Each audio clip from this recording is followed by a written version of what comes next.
নমস্কাৰ বন্ধুসকল মৰ্নিঙতে মই আজি আকৌ পুনৰে আপোনালোকৰ মাজলৈ উপস্থিত হ'লেহি মই হাতিমে আজি আলোচনা কৰিম হাইব্ৰিড জাতৰ পটলৰ খেতিৰ বিষয়ে।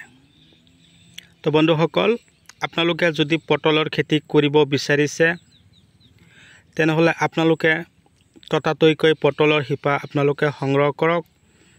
আপোনালোকে এনেকুৱা ধৰণৰ পটলৰ খেতি কৰিবৰ কাৰণে ইচ্ছুক হওক। তো এছক হাইব্ৰিড পটল কি ধৰণৰ লাগে গছত প্ৰতিটো গাঠিয়ে গাঠিয়ে পটল লাগি থাকে। সপ্তাহত 1 বিঘা মাটিৰ পৰা আপোনালোকে 12 পৰা 14 কুইণ্টেল পটল আপোনালোকে উঠাব পাৰিব। চাওক একদম প্ৰতিটো গাঠিতে পটল লাগি আছে। এতিয়া কথা হ'ল আপোনালোকে শিপা ক'ত পাব। শিপা মই আপোনালোকক যোগান ধৰিম, কোনো কথা নাই। চাইছে না মই ইয়াত অলৰেডি 1 বিঘা মাটি পটলৰ খেতি কৰিছোঁ। ইফালে আছে 1.5 বিঘা। চাওক যিফালে মই কেমেৰা ঘূৰাই আছোঁ সেইফালে পটল। মই যে আপোনালোকক কৈ থাকোঁ যে আপোনালোকে অন্তত আধা বিঘাৰ পৰা 1 বিঘা মাটি হাইব্ৰিড জাতৰ পটলৰ খেতি কৰি থৈ দিয়ক। আপোনালোকৰ আৰু 11টা মাহত বছৰকত কোনো ধৰণৰ টকাৰ অভাৱ নহ'ব। আপোনালোকে সপ্তাহত উঠাব আৰু বিক্ৰী থাকিব। চাব পাৰিছে। তো কথা হ'ল বন্ধুসকল মই কিন্তু এইবিলাক শিপাৰ কাৰণে ধুনীয়াকৈ নাৰ্চাৰী প্ৰস্তুত কৰিছোঁ। তো চাব পাৰিছে ইয়াৰ পৰা গছ ওলাই আছে। কিন্তু মাটিত পুৰা লগাই দিছে। চাওক এইবিলাক চাব পাৰিছে। চাওক এইবিলাক লতি যে চাই আছে এইবিলাক আপোনালোকৰ কাৰণে পঠিয়াই দিয়া হ'ব। আপোনালোকে এইবিলাক যদি লগাই দিব পাৰে আপোনালোকৰ মোটামুটি 15 দিনৰ ভিতৰতে গজালি মেলিব খেতিত গৈ। চাওক মোৰ খেতিতে কি হৈছে, ইফালেও গাঁঠি মাৰিছে ইফালেও গাঁঠি মাৰিছে।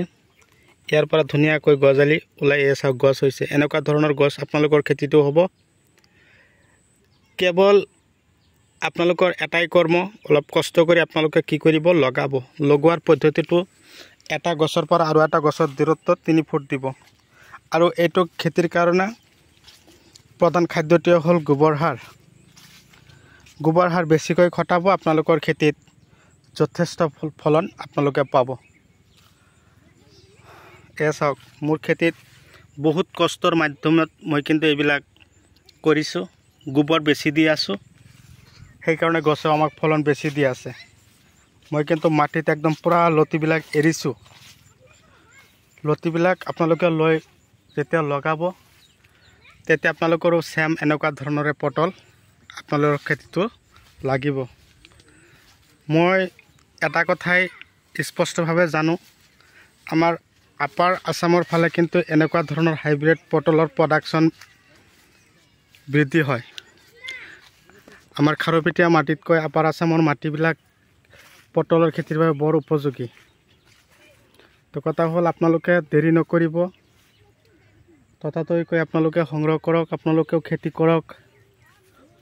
মই সেই কামনা কৰিছোঁ। আৰু চাওক ধৰণটো কেনেকুৱা, একদম পূৰা শকত, একদম পূৰা এঠাইতে 4-5টাকৈ লাগি থাকিব। চাওক কেনেকৈ লাগিছে। তো বন্ধুসকল যদি মোৰ চেনেলৰ নতুন ভিউৱাৰ্ছ হিচাপে আছে তেনেহ'লে মোৰ চেনেলটো ছাবস্ক্ৰাইব কৰি দিব আৰু কাষত থকা বেল ঘণ্টিটো লাহেকৈ বজাই দিব, যাতে এনেকুৱা ধৰণৰ উন্নত জৈৱিক, ৰাসায়নিক আৰু বৈজ্ঞানিক পদ্ধতিৰে কৰা খেতিৰ ভিডিঅ' অলৰেডি আপোনালোকে পাই থাকে। তো আপোনালোকক মই থাম্বনেইলৰ ডিছক্ৰিপশ্যনত অলৰেডি নাম্বাৰ দি দিছোঁ। আপোনালোকে তাৰ পৰা মোৰ নাম্বাৰটো সংগ্ৰহ কৰিব। সংগ্ৰহ কৰি আপোনালোকে এনেকুৱা ধৰণৰ হাইব্ৰিড পটলৰ খেতি কৰিবৰ কাৰণে প্ৰস্তুতি ল'ব। ফোন মাৰিব, মই আপোনালোকক এনেকুৱা ধৰণৰ শিপা দিবৰ কাৰণে প্ৰস্তুতি ল'ম। ভিডিঅ' চাই কেনে পালে, যদি আপোনালোকৰ ভিডিঅ' চাই ভাল লাগিছে তেনেহ'লে মোৰ ভিডিঅ'টোত এটা আপোনালোকৰ মূল্যৱান আঙুলি এটা লাইক দি দিব আৰু যিমান পাৰে মোৰ ভিডিঅ'টো শ্বেয়াৰ কৰিব। চাওক এঠাইতে কেইটা লাগিছে, 5টা লাগি আছে, চাব পাৰিছে।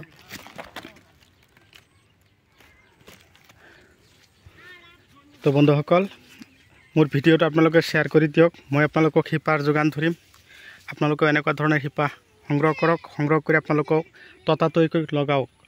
আপোনালোকৰ ঔষধ লাগে, দানা লাগে, কি লাগে আপোনালোকক মই সব যোগান ধৰিম। কেৱল আপোনালোকৰ কৰ্মই হ'ল আপোনালোকে খেতি কৰক।